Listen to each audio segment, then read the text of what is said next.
Hi, my name is Lucas Mann with Rings of Saturn. And I'm Miles Baker. Also with Rings of Saturn. And we have our Schecter guitars here. They are Banshee Elite 8s. And they have stock Schecter pickups, which are really gnarly. Here I have a string dampener.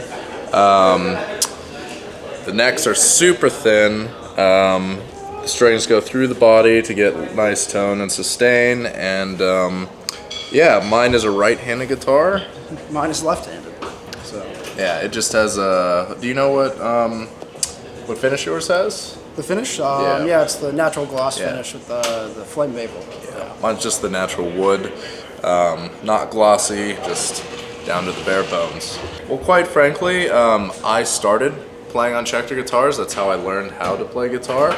And I went with a few other companies over the course of my career, but I came back to Schecter's because when I saw that they made this guitar, this is something that had everything that I wanted in it. The 7-string model has a sustaining pickup that allows you to sustain a note for indefinitely, and that's amazing. Harmonically, natural harmonically, just all sorts of crazy stuff. And Miles was looking for a left-handed guitar that was really budgeted but also quality in the metal scene, and Schecter was right down his alley for that, so I told him about that. What do you think of Schecter guitars? Well, I think they're great, and especially being left-handed, there's not many options out there, as some of you might know. And this was just a quality guitar, and they're a really cool company to work with, and it was just everything went smoothly with them, and I've been with them for I believe a year and a half now, a little bit over maybe. So yeah, everything's awesome, and I originally did have the stock pickups in it. I ended up switching. I got hooked up with Seymour Duncan, so I've got a Pegasus in the bridge and a Sentient in the neck. I use Ernie ball, skinny top, heavy bottom, and I think that the string gauge goes to 80. It might, which is pretty thick. Usually it's like, I don't know, 74, 76, something like that, but it's for that really low tone. And the scale length on this is a 28, so when you have that skinny top, it allows you to bend notes a lot easier than if you had a higher gauge string up there on the top. So it worked for me, and it works for the tone. I'm using, so Elixir makes a 7-string set, and that goes up to a 10 gauge. I actually only have it in 10 gauge, so what I ended up doing is getting a custom light 6-string set, which is a 9 to 46, and then I get a single 56. And I was originally using a 70 for the 8th string, but it was a little bit thin. I wasn't getting quite what I needed, so I swapped out and went over to an 80 instead. So, but yeah, they're just the Elixir nano web strings, and I've been playing on these for probably 6 years. So. Sustainiac is only on the 7-string, so the 8-string doesn't come with that. I requested that they make one because I love it, but I have a 7-string back at home.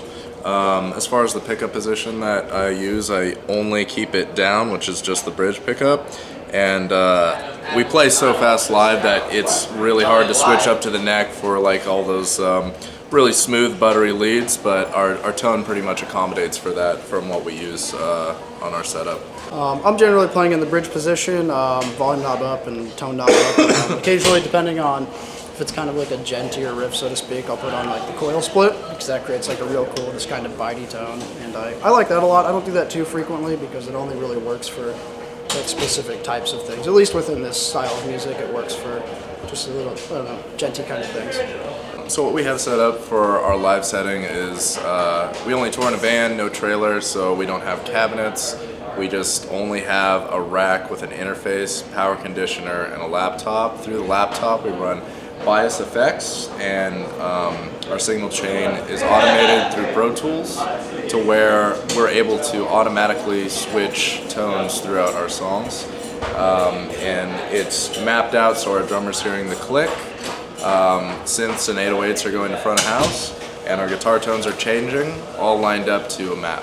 And with that, we get gnarly guitar tones. We go out of the same interface, and we have our own snake, and it goes right into the board.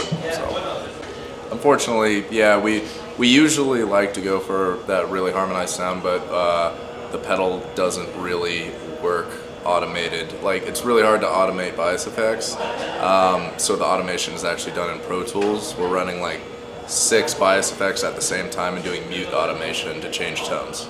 So if bias effects was a little bit more, maybe with some future patches that come out, I'll be able to automate all of our harmonies that we usually have live into the set.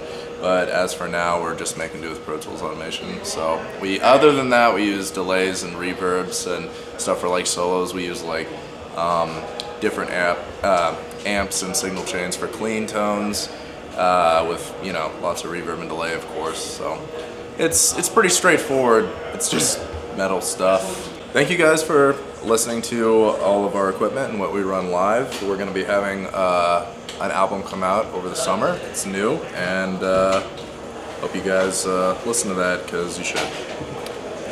Thanks to all the companies that work with us and let us basically do what we do and work with us seamlessly. Seymour Duncan, Elixir, 1964 years, Schecter guitars. You guys make what we do a lot easier.